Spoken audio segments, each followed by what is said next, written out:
देखिए, कांग्रेस पार्टी गांधी खानदान के गुलाम की तरह काम कर रही है। बाबा साहब डॉक्टर भीमराव अंबेडकर जी का संविधान और देश का कानून देश के 140 करोड़ लोगों के लिए बराबर है।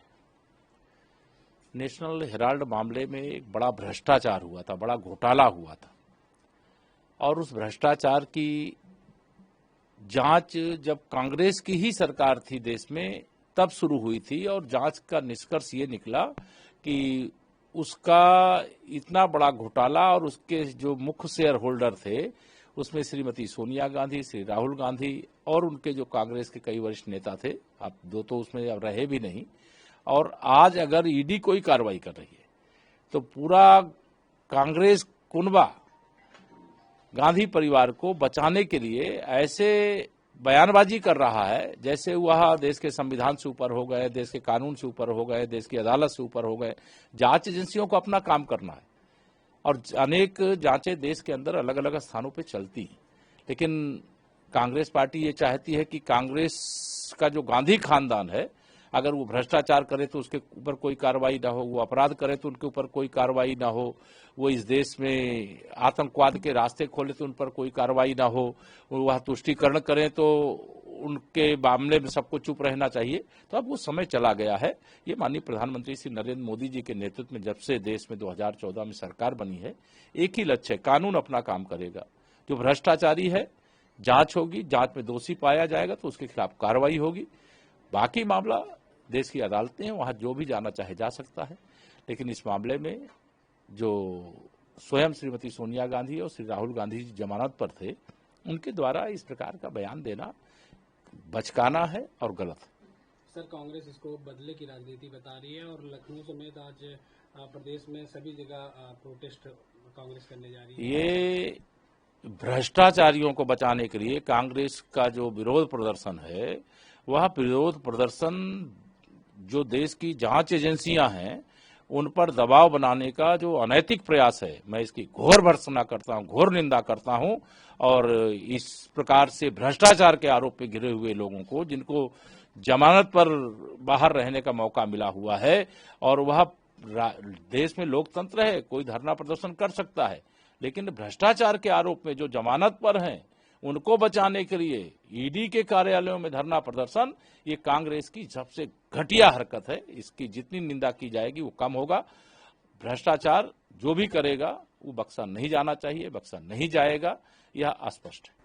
सर, लगातार वहां पे जो है देखिए, वो सत्ता के संरक्षण में बंगाल जो है एक बहुत पवित्र भूमि है, वो संतों की भूमि है, वह स्वामी विवेकानंद जी की भूमि है, वो रविन्द्रनाथ टैगोर जी की भूमि है, वह परमहंस रामकृष्ण जी की भूमि है, और जहां नेताजी सुभाष चंद्र बोस जी, जहां डॉक्टर श्यामा प्रसाद मुखर्जी जी, जहां विद्यासागर राय जी जैसे महान विभूतियों का जन्म हुआ है, उस भूमि को टीएमसी की सरकार में ममता बनर्जी जी ने जिस अराजकता की आग में सत्ता के संरक्षण में झुकवा करके रखा है, वह गलत है, और उसका जवाब उनको जरूर वहां की जनता आने वाले चुनाव में देगी।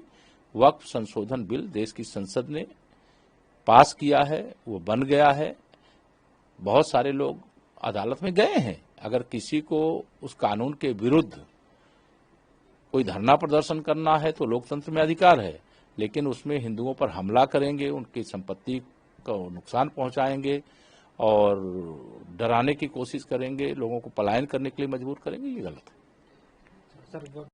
मैंने कहा ना, सुप्रीम कोर्ट में जो जाना चाहता है जा सकता है। देश की अदालतें सबके लिए खुली है, देश के 140 करोड़ लोगों के लिए खुली है। अदालत जो भी निर्णय करता है, देश की हर सरकार को उसका पालन करना चाहिए, लेकिन ये जो हो रहा है पश्चिम बंगाल में वो गलत है।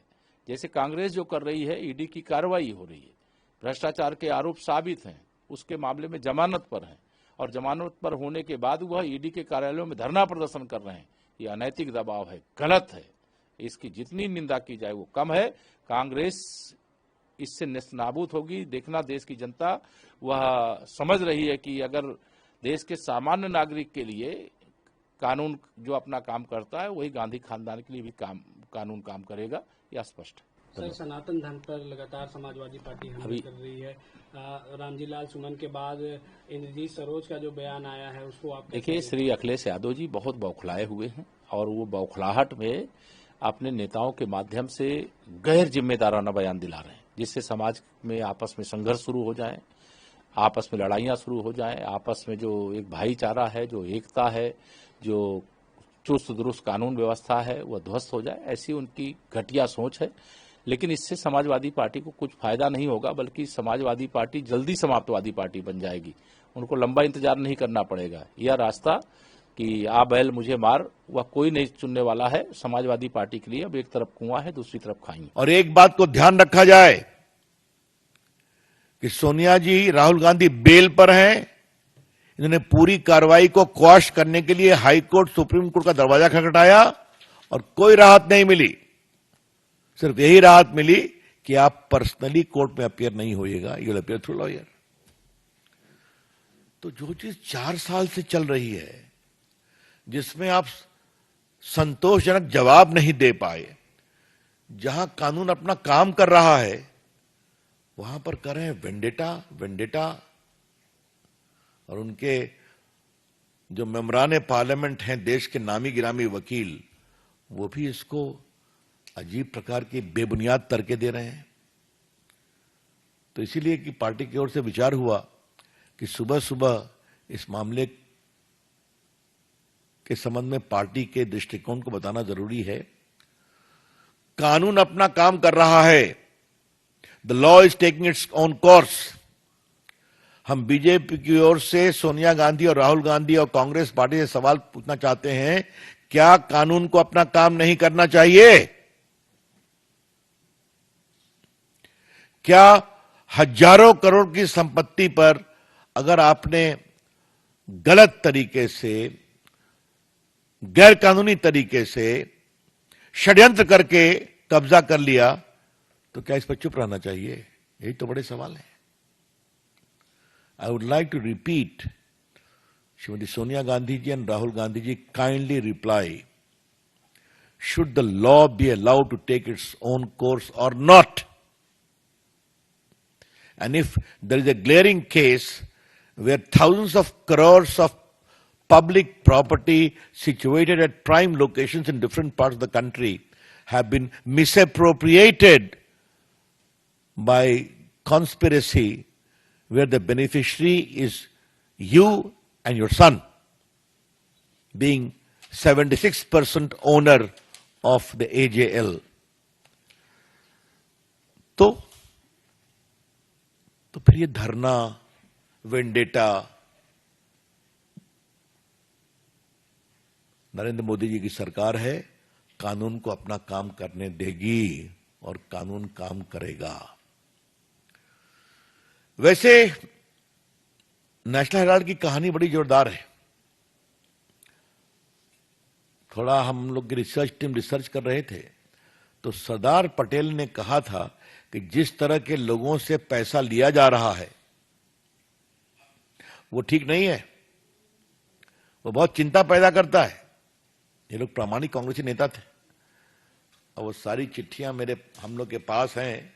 मैं संजय से कहूंगा कभी आप लोग को दे देगा। नेहरू जी ने क्या कहा, सरदार पटेल ने क्या कहा, लेकिन और चंद्रभानु गुप्ता जो उत्तर प्रदेश के मुख्यमंत्री थे, उन्होंने भी पैसे इसके लिए बहुत इकट्ठा किए थे, बड़े नेता थे। कहा कि ये तो बना था देश की आवाज के लिए, इस नेहरू की और खानदान की आवाज बना दिया गया इस अखबार को। तो ये हम नहीं कह रहे, कांग्रेस के नेता कह रहे हैं, ये सब रिकॉर्ड पर है। क्या सरदार पटेल, क्या चंद्रभानु गुप्ता की आत्मकथा में। तो इसका अतीत, इसका वर्तमान। एक विषय मैं आपसे और कहना चाहूंगा और ये जानना बहुत जरूरी है। इस देश में इतना मीडिया आ गया है, इतने अखबार आ गए हैं, इतने न्यूज चैनल आ गए हैं, फिर भी वो अखबार जिसके पीछे कांग्रेस पार्टी और उनकी सरकारों का पूरा आशीर्वाद है, वो चल क्यों नहीं पाया? ये सवाल है ना, क्यों नहीं चल पाया? तो ये अखबार चलाने के लिए नहीं था, यह अखबार विज्ञापन बटोरने और सरकार से संपत्ति लेकर बिल्डिंग खड़ा करने का एक इंस्ट्रूमेंट था। I repeat, today there are so many news channels in the country, so many newspapers in the country. All of them have picked up business and readership. A newspaper which has the protection, promotion and patronage of the entire Congress party and their government, why it could not at all flourish as a newspaper? The reply is very simple. It was after independence least to be used as a proper newspaper, more as a forum to collect advertisement and also ensure big property by government cooperation. यही सच्चाई है ना। और मैंने देखा है कि शायद इन लोग ने यंग इंडिया के में जब ट्रांसफर कराया फिर भी 25-26 करोड़ का विज्ञापन आया है। तो संजय बाबू कांग्रेस पार्टी से सीखना चाहिए नोट कमाने की तरीका। हाँ, क्यों, कोई शक नहीं है, ओरिजिनल थिंकिंग चलती है। हाँ मतलब ये अंतिम बात मैं पीड़ा से कह रहा हूं, जो अखबार आजादी के आंदोलन में लड़ने वाले लोगों के आवाज को मजबूत करने का अखबार था, उसको आपने प्राइवेट व्यापार में बदल दिया। चलिए, मैं संजय की बात भी रोचक, एटीएम बना दिया।